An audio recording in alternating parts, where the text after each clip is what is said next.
Hello बच्चों, let's read the question. The question says match the following.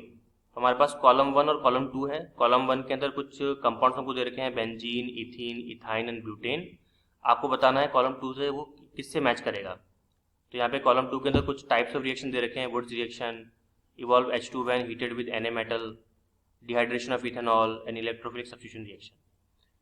और आपको match करना है ABCD में कौन सा सही आंसर होगा। क्वेश्चन को सॉल्व करने से पहले चेक कर लेते हैं कि इसका की कॉन्सेप्ट।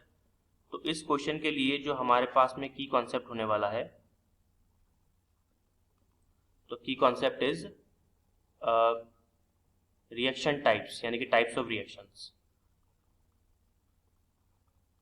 टाइप्स ऑफ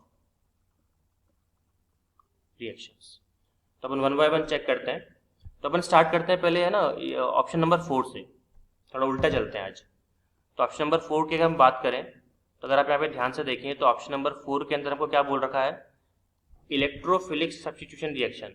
और आपको पता है कि इलेक्ट्रोफिलिक रिएक्शन कौन देता है। अगर हम बात करें इलेक्ट्रोफिलिक सब्स्टिट्यूशन रिएक्शन की, तो इलेक्ट्रोफिलिक सब्स्टिट्यूशन कौन देता है, वो केवल बेंजीन दे सकता है, ओनली बेंजीन।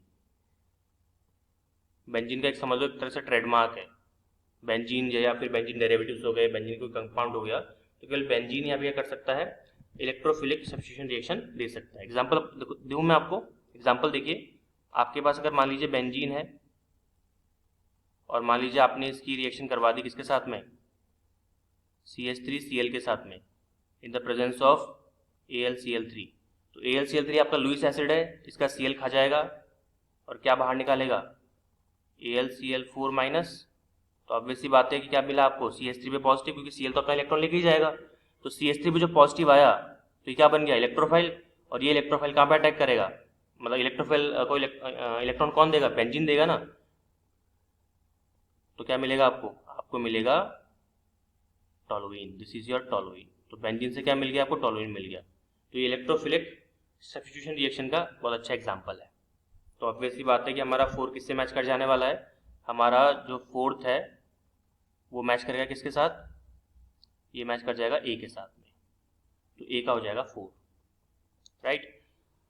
चलिए फिर आगे बढ़ते हैं, फिर डिहाइड्रेशन ऑफ इथेनॉल की बात करते हैं। तो सेकंड थर्ड जो हमारी रिएक्शन है, हम चूंकि रिवर्स चल रहे हैं, तो डिहाइड्रेशन ऑफ इथेनॉल।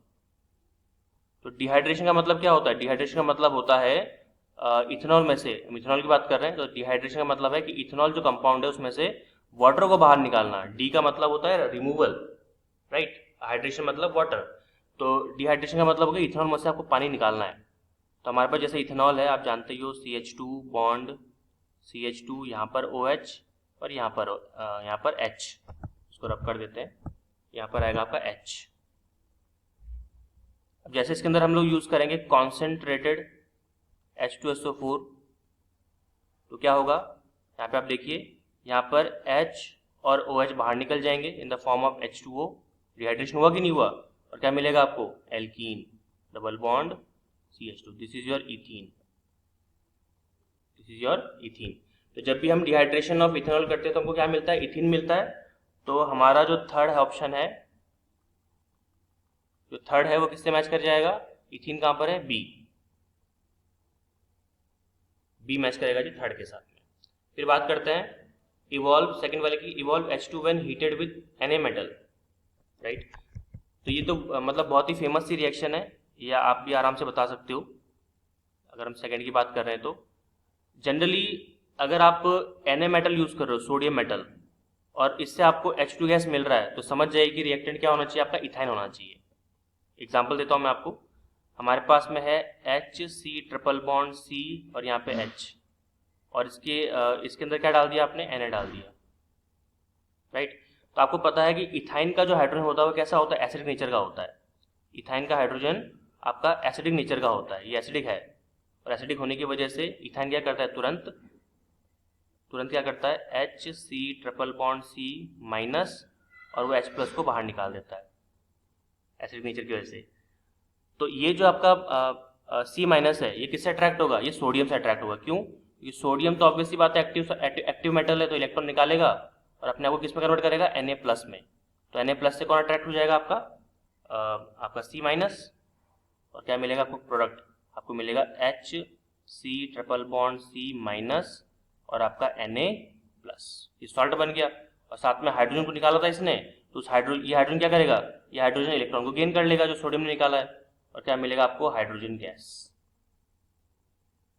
तो हाइड्रोजन गैस कौन रिलीज कर रहा है, आपका एल्काइन, यानी कि इसका नाम क्या हो जाएगा, इसका नाम हो जाएगा इथाइन।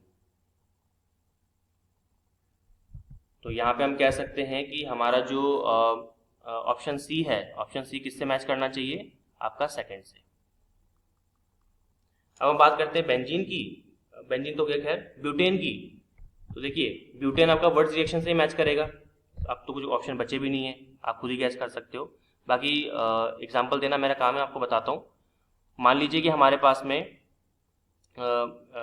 एक कंपाउंड है CH3CH2Cl, और आपने इसकी रिएक्शन करवा रखी है Na ड्राई ईथर के साथ में, सोडियम से करवाइए in the presence of dry ether. तो आपको पता है इसको अपन वर्ड्स रिएक्शन बोलते हैं, और वर्ड्स रिएक्शन के अंदर क्या होता है, वर्ड्स रिएक्शन के अंदर जो आपका कार्बन है, जैसे ये कार्बन का पूरा कंपाउंड है एल्काइल ग्रुप, ये डबल हो जाता है, और Cl जो है Na के साथ में बाहर निकल जाता है, राइट। तो आपको क्या मिलेगा, CH3 CH2 CH2 CH3, ये बन गया आपका ब्यूटेन। रिएक्टेंट क्या लिया था अपन ने, रिएक्टेंट अपन ने लिया था क्लोरोइथेन। तो क्लोरोइथेन से अगर ब्यूटेन बनाना है तो आपको वुड्स रिएक्शन करवाना पड़ेगा, और साथ में आपका NaCl ऑब्वियसली बातें बाहर निकल जाता है। तो वुड्स रिएक्शन की यही खासियत है, चाहे वुड्स रिएक्शन ले लो, वुड्स फिटिक ले लो या फिटिक ले लो, उन सब में जो एल्काइल ग्रुप होता है, जो कार्बन वाली जो स्पीशीज होती है, कार्बन के जो कंपाउंड होता है, ग्रुप होता है, वो आप उसका नंबर डबल हो जाता है। सिंपल सी बात आपको ध्यान रखनी है। तो यहाँ पे हमारा जो ऑप्शन डी है वो मैच कर जाएगा किसके साथ में, फर्स्ट के साथ में। तो ए का 4, बी का 3, सी का 2 और डी का 1 किससे मैच कर रहा है, देखिए A4 B3 C2 D1 option B के साथ में। तो क्या बी हमारा फाइनल आंसर है, बिल्कुल B should be your final answer. Hope you understood it well, all the very best.